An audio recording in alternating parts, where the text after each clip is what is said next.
Good afternoon, friends. There is a lot which is happening in India, in Delhi. Uh, Having done the BRICS summit a few days ago in Johannesburg, Prime Minister went to Greece and signed a strategic partnership agreement. And then 2 days ago, he gave his lecture, and along with that, Mr. Jaishankar and Mr. Piyush Goyal and so many other people in B20.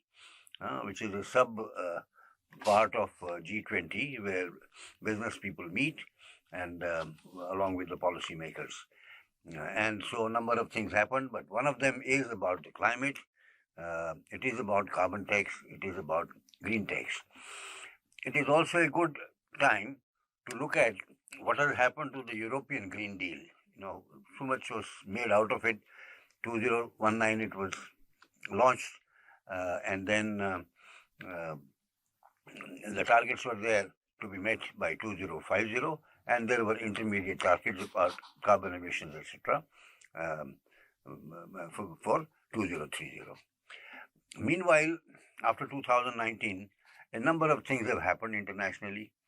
One of them is sanctions on Russia, blasting away the pipelines, cutting off the supplies from Russia of gas and oil to Europe, especially Germany, which is the largest manufacturer, also the largest producer of carbon, other emissions also, and therefore is lagging behind in terms of targets also. And it's one of the major industries, auto industry, which is based on industrial combustion engine. Of course, it is the most profitable industry also for Germany, and its relationship with China. And finally, China has cut out $100 billion worth of orders from Germany. In other words, these things impact each other. Now, when Europe has launched this with the approval of the European Parliament and other country-specific parliaments, basically there are 8 areas in which they want to work. It is in the area of emissions cutting. To begin with, most polluting perhaps is the carbon coal-fired power plants, so energy sector, and then that sector going to oil and gas, which is less polluting, but then going to electric, but it requires other things, for example, in the EVs and at home for heating energy and all that, which means lots of recircuiting has to be done. And then it is in agriculture, it is in transport industry, it is in the biodiversity, it is in terms of planting the trees, and they have decided to plant 3.3 billion trees in Europe, because otherwise Europe is almost inundated of forests, most of it at least. Now, it is in this context that a number of policies have emerged. Generally, it is the COP, which was started in France, which kind of mulls over these things, but then specific countries, specific groupings, in this case EU, figure out their own policies. So now EU has a policy of what is called carbon tax. So if goods are coming, let's say, from China or India, the climate action is not as per sort of agreed formulas, then they levy an extra tax on those goods, supposedly in their own country, to neutralize the effect of this extra carbon, let's say. On the other hand, while Europe has targets till 2050 of net carbon neutrality, in China they are 2070, India also is 2070, depending on which year it was passed, that particular understanding, so it goes up to that. It's not that they are not doing something, but in Europe, having set these targets, they have also tried to figure out what the cost of that will be. And the cost of that is $1 trillion. Dollars or equals euros, I'm not that sure, but anyway, the rate is somewhat similar. So $1 trillion is order of magnitude. Now that will be private investment and public investment. Let's for a moment think where the public investment comes from. Supposing you have to put X number of trees. Luckily in India we still have fair amount of green cover, but Europe is denuded, as I said. So this will be government or public investment. Supposing you want more electric vehicles on the road, then charging stations are required. Who's going to put it up? Are they going to be viable right in the beginning? They're not going to be viable. So who's going to put it up? So people will go to the station which has the petrol and diesel. By the way, most of the cars in Europe and trucks are diesel, and 99% of the trucks in USA are also diesel, which is far more polluting. Our issues are not that bad in terms of this. Plus, while we generally look at statistics in terms of cars and don't look in terms of two-wheelers and three-wheelers, there are very large number of two-wheelers and three-wheelers. So the number of vehicles in India is also approximately equal to what is there in Europe or USA. And we don't realize because we look at car statistics only, four-wheelers. There are very much vehicles of transportation. And by the way, at least in cities like Delhi, one sees that they are going on to the electric route faster because the local jugaad technology has created those systems, including the three-wheelers and the scooter rickshaws, which carry people more than three, which are also very, very affordable and reasonably safe because the speeds are low in the cities. Having said this, let's go that what is the meaning of emissions. Emissions is basically what your car is emitting and your factories and plants are emitting, wherever the furnaces are there, and your power plants are emitting. The alternatives are that those power plants use oil and gas. But there comes the question of the security, as people talk about. In Europe now they feel that they don't have the oil and gas security because only except for the North Sea oil, there is Norway, there is nothing much in terms of local production. And they were relying on Soviets with whom they have cut off. Okay, so then so there are more than 1 billion industrial internal combustion engines, cars, vehicles in the world. Now, in the DW article, the DW is a German government supported network. He has gone around, the correspondent, and talked to various people, and it becomes very clear that people who are associated with industry or industry associations say it's not easy to shift our cars. So much expenditure is there, and the public infrastructure is not there. So in other words, public infrastructure has to be there for many of these things for it to act. So who is going to pass the budgets for it? European Parliament is not going to pass the budget for it. It doesn't have any revenue. So for example, Germany will have to pass it, France will have to pass it, Greece will have to pass it, and so on. So relatively speaking, yes, Germany and France are better off. But at the same time, they are also exposed more to the pollution. And there is one concept in terms of climate and pollution. It is generally said that developing countries have more pollution. That may be the case now. Per capita it is not, first of all. Secondly, even per square kilometer it is not. Thirdly, there is something like an accumulation of what you've done. Since the Industrial Revolution, the pollutants which are there, they are there in the air, right?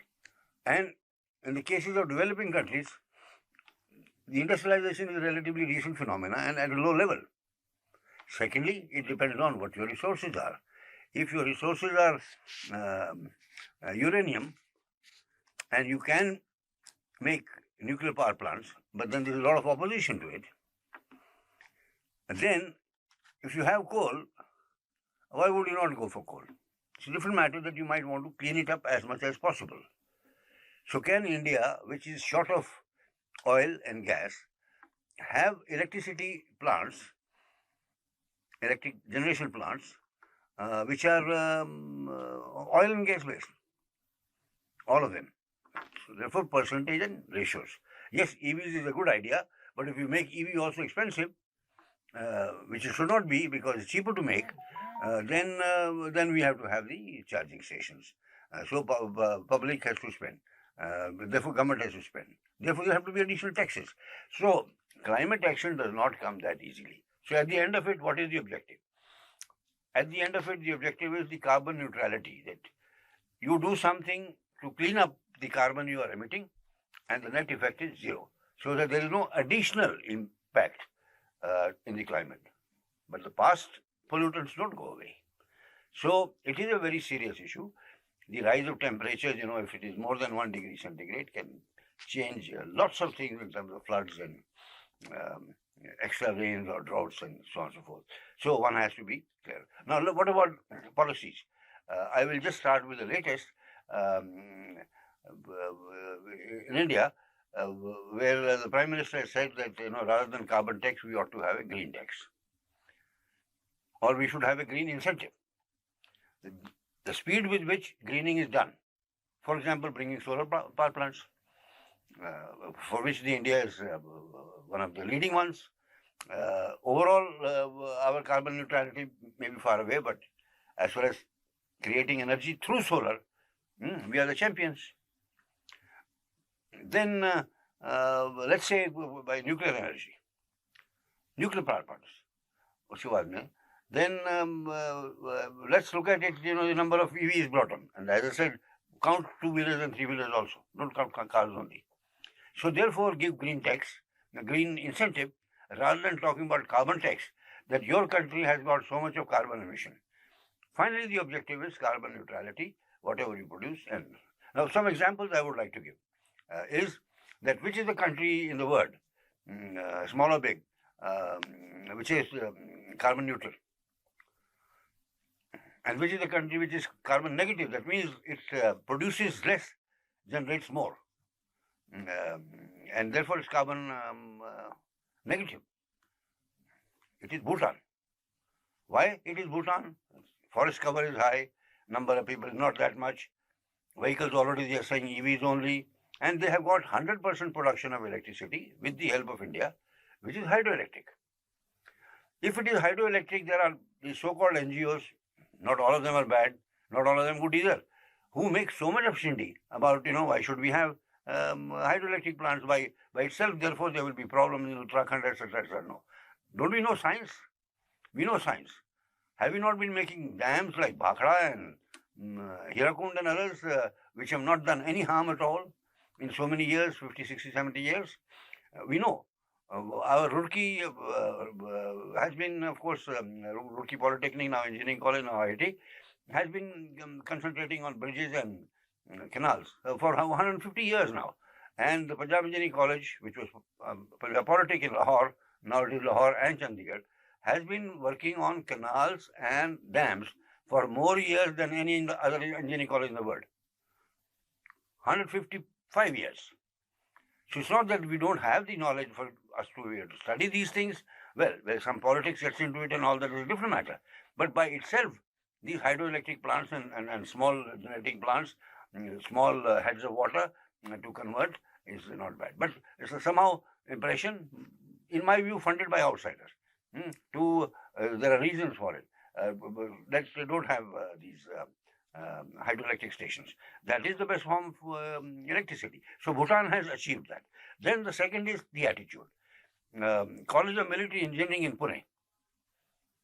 The whole campus is net carbon neutral. It is carbon neutral plus more.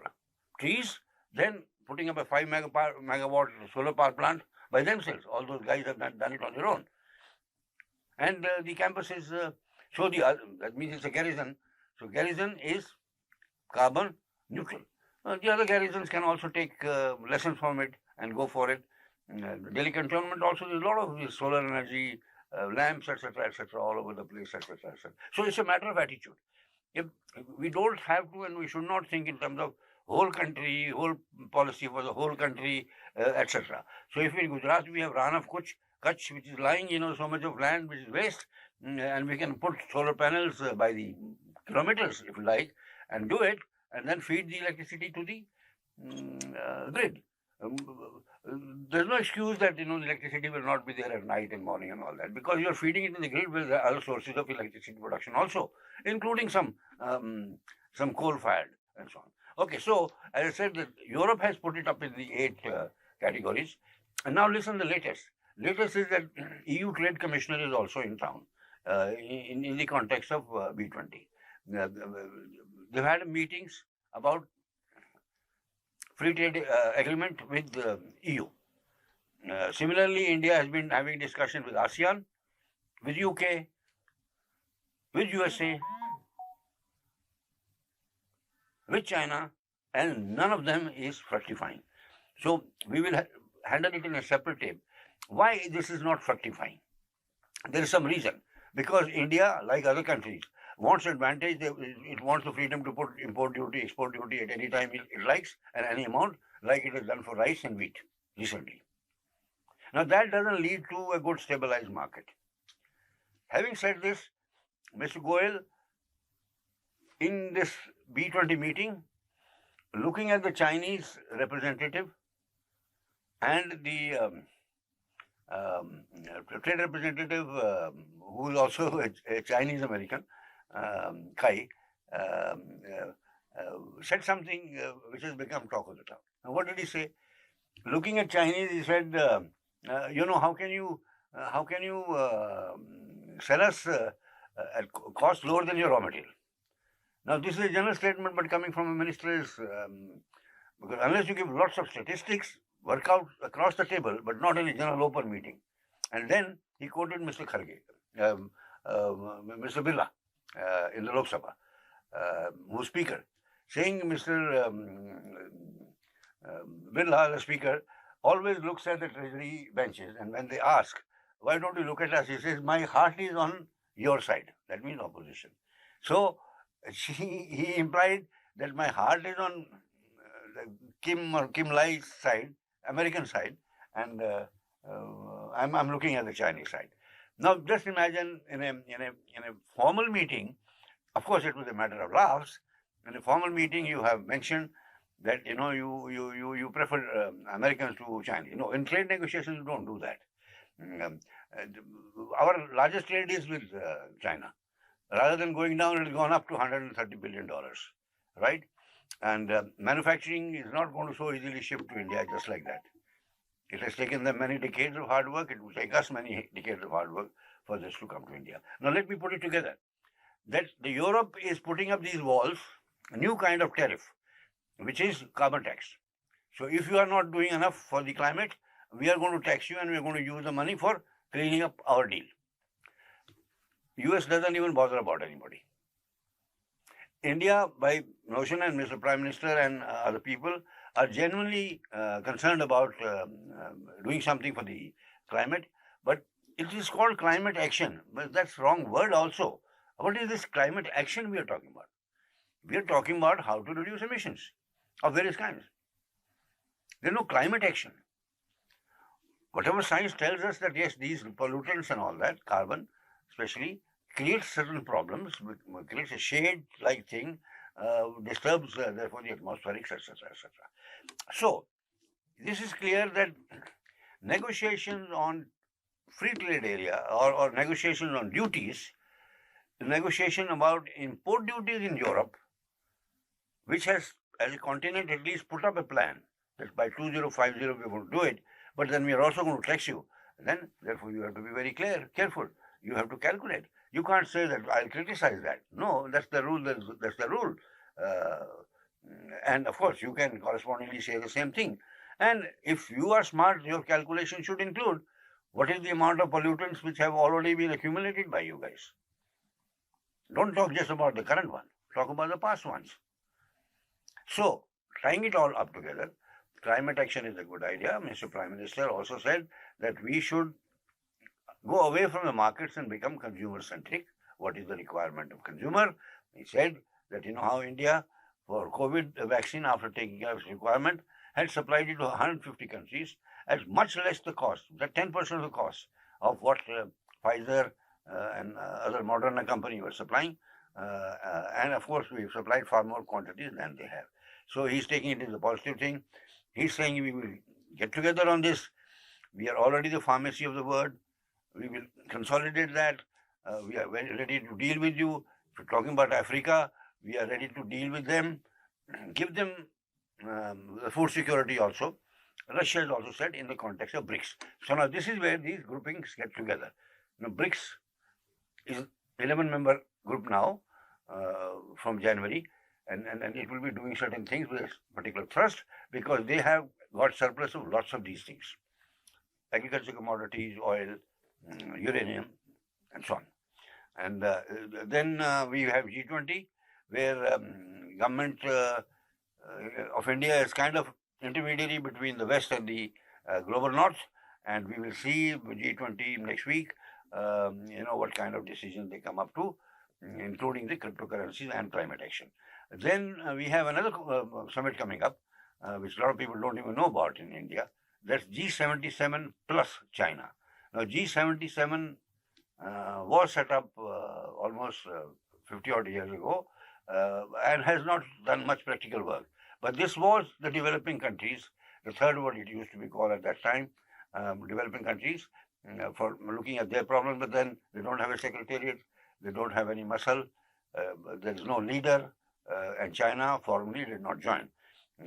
China, of course, has its own RCEP, which India, again, Mr. Goyal has kind of said that, we are not wanting to become member of regional cooperative association. There are 11 countries in that. So this is the interaction of BRICS, G20, G77, climate action, COP, and so on, where India is active everywhere. But then India has to make sure that its own interests are met, and it is done diplomatically and not creating a problem with the others. West is thinking that, India is neutral, but China and Russia are kind of on the other side, two powerful nations. So they have the opportunity. And Mr. Prime Minister is really seriously putting it up that we are interested in customer centricity. We are interested in a green incentive, but not carbon tax. And that makes sense, and it should be promoted. And as far as European Green Deal is concerned, set up in 2019, year by year we can keep on looking at the targets. Now, one of the defects in all these targets is that you talk about 2070, 2050, 2030. Let it be so, but then year-wise targets should also be there. Otherwise, it's too off. The current administration, politicians, prime ministers, presidents, etc., would have been long gone. So what they've said, somebody else has to take care of it. So these have to become transparent, year by year thing. Remember one thing, European companies going away from coal-fired stuff means Siemens, etc., will not anymore have plants to give you, manufacture for you, which are coal-fired. Otherwise, they'll pay huge tax there. Secondly, if cars do go the EV route, the petrol cars will not be available or will become very expensive actually. They will not. Luckily, in India, there is a motivation to go for the EVs, and our own companies have started making them. But if we were to have the Elon Musk's plant, it will be 4 times more expensive to have that particular vehicle. Somebody who can afford it, fine, but there is no need to. And as I said, we should not really look at 4-wheelers, we should look at 2-wheelers and 3-wheelers also. A large amount of vehicles are in that category, and it is easier to make them EVs, and just like for CNG stations, and CNG should be requirement, at least in NCR it is, and other cities also. For all the public vehicles, CNG should be there. And more public vehicles, if they're there, then private vehicles are not there, the pollution goes down. So we are okay in terms of this thing for the cost economics also. But we have to keep on looking at the policy that it does not create hurdles for us. But we are very happy that both the Commerce Ministry and the Prime Minister are active in terms of trying to develop FTAs also. And as I said, we'll have a separate session on it so that these things get tied up. Integrated approach is required. Thank you.